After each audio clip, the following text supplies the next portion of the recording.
Daredevil Born Again Season 1 left me with many mixed feelings. On one hand, there were moments that genuinely honored the spirit of the original series and gave me hope for what's to come in the future. But, on the other hand, there were choices that felt like a step backward, leaving me both disappointed and conflicted. In this video, I am breaking down exactly what worked in Season 1 and what didn't, and why this season hit me in both the best and worst ways as a longtime Daredevil fan. And as a Daredevil fan, I'll let you know all right up front that it was extremely satisfying to hear the roar of Jon Bernthal's Punisher again.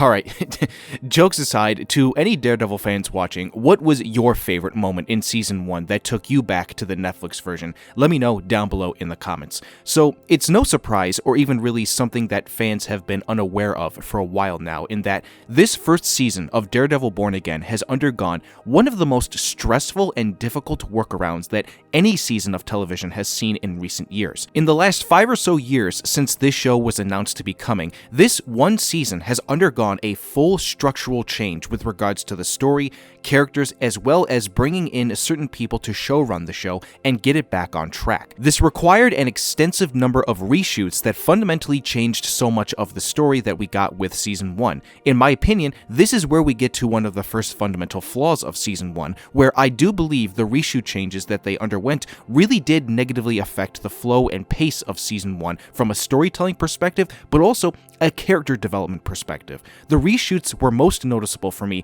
anytime Punisher was involved or with, say, Karen and Foggy on screen. At points, it felt like every other episode I would notice that there was a reshoot change that affected plot lines, or going from one character storyline to the next randomly without thought, as well as misplacing certain other things happening that made it feel like you would constantly ask the question, why was this even in the show in the first place? When talking about the actual story itself, this is where we bring it back around to now talking about what Season 1 focused on, which was following Matt Murdock years after Season 3 of the Netflix version as he continues his life as New York City's well-known blind lawyer as he takes on this new wave of crime and lack of justice being committed in the city that may or may not have something to do with the one and only Wilson Fisk now returning to become mayor of the city. Included within that main storyline are other various subplots that include characters such as Frank Castle as the Punisher, Hector Ayala, the White Tiger, Benjamin Poindexter as Bullseye, and the serial killer character called Muse. All of these characters in one way, shape, or form connect in with the main plotline of the season around Matt and Fisk, and yet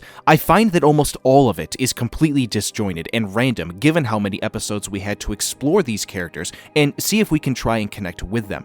Yes, the reshoots definitely played a role in this, but I also felt like this season may have tried to do too much at points. There are certain other side characters that don't really get much to do, one of whom has a direct connection to the first season of the Netflix show, and yet the creative choice to include this character via the on-street interviews and her connection to Wilson Fisk was not fully fleshed out, if at all. You even get this with the character of Muse, who I, before having seen Season 1, knew nothing about, and so I was coming into the season fresh to see what this kind of character would bring us. Sadly, the character only lasted about 2 episodes, give or take, with the number of minutes that he was actually on screen, and he, more than any other character within Season 1, represents one of its biggest fundamental flaws, in that I don't feel like the characters all around got enough to flesh themselves out. Muse was someone in particular that I was really hoping would get just enough to leave a very heavy impact on certain events, and yet that's not really what we ended up getting with him. That feels like a villain that could have been given his own season to really build himself up as a worthy opponent to fight against.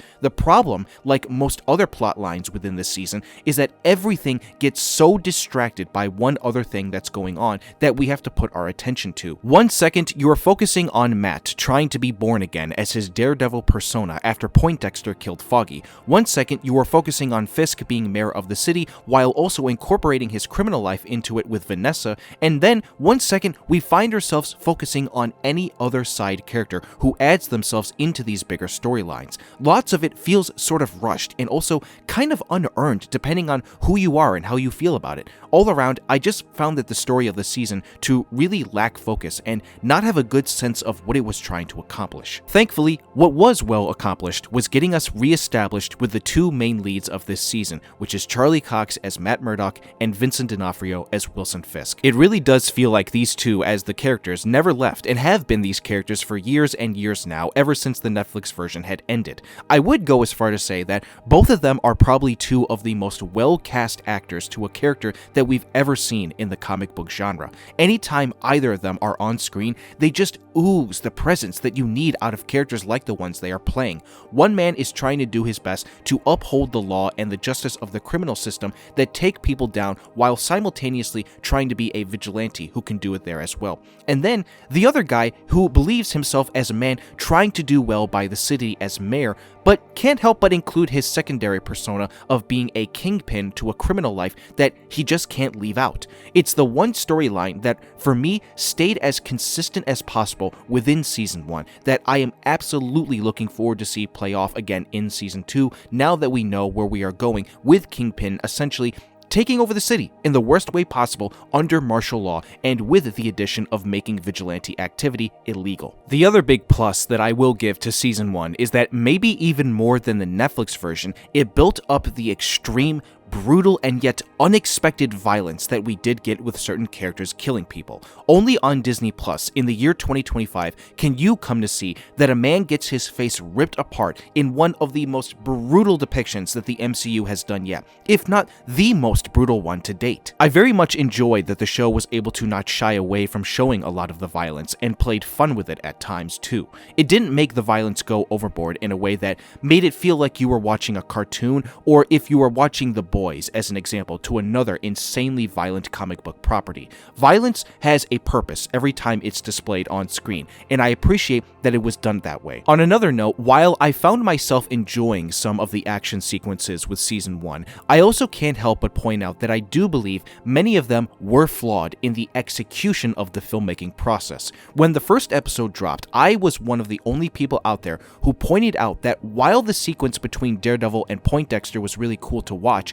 it was extremely flawed in how it was filmed. You could tell when extras were setting themselves up for a moment, and visually, I was not a fan of the usage of the smoke grenade, as well as them making it completely obvious that you were watching CGI characters fight each other for the majority of the fight. The stairwell part of the scene seems like the only part of it that was between real people, and there is an inconsistency there that I was just not a fan of with its execution. Doing that with real people would have been a much better choice.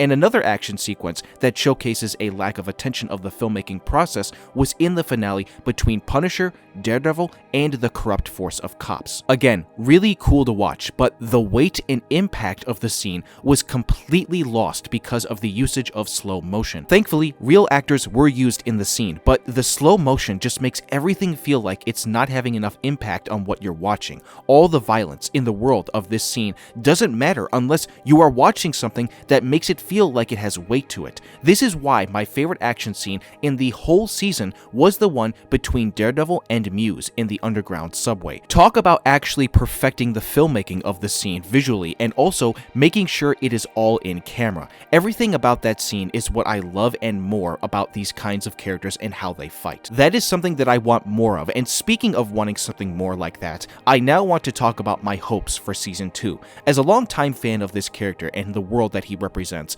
I need to see a much more well-organized and focused story out of Season 2. Yes, that was probably not under control from the people making the show, given the constraints that they were under, but now that you have everything in order, there is no excuse for making sure that your story is put in a better place.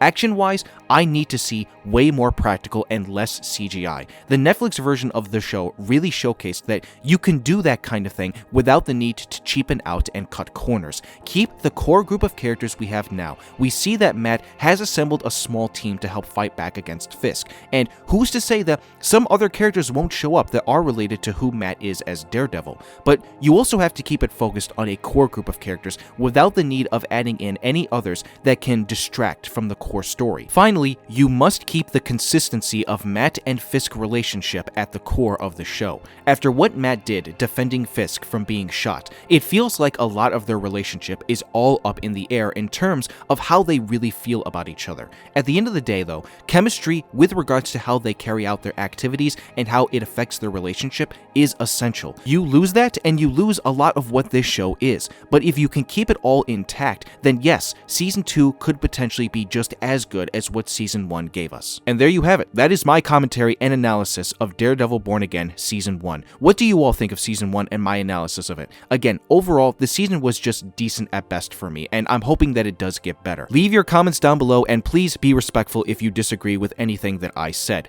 Thank you all for stopping by my channel. If you want to see more moving forward from me with regards to film and television, and you enjoyed this video, hit the like button and subscribe if you are new here, and turn on that notification bell. I'm trying to build a community on here, and your support would be appreciated. That's a wrap, folks. I hope you all have a wonderful rest of the day, and I will see you all soon for the next video.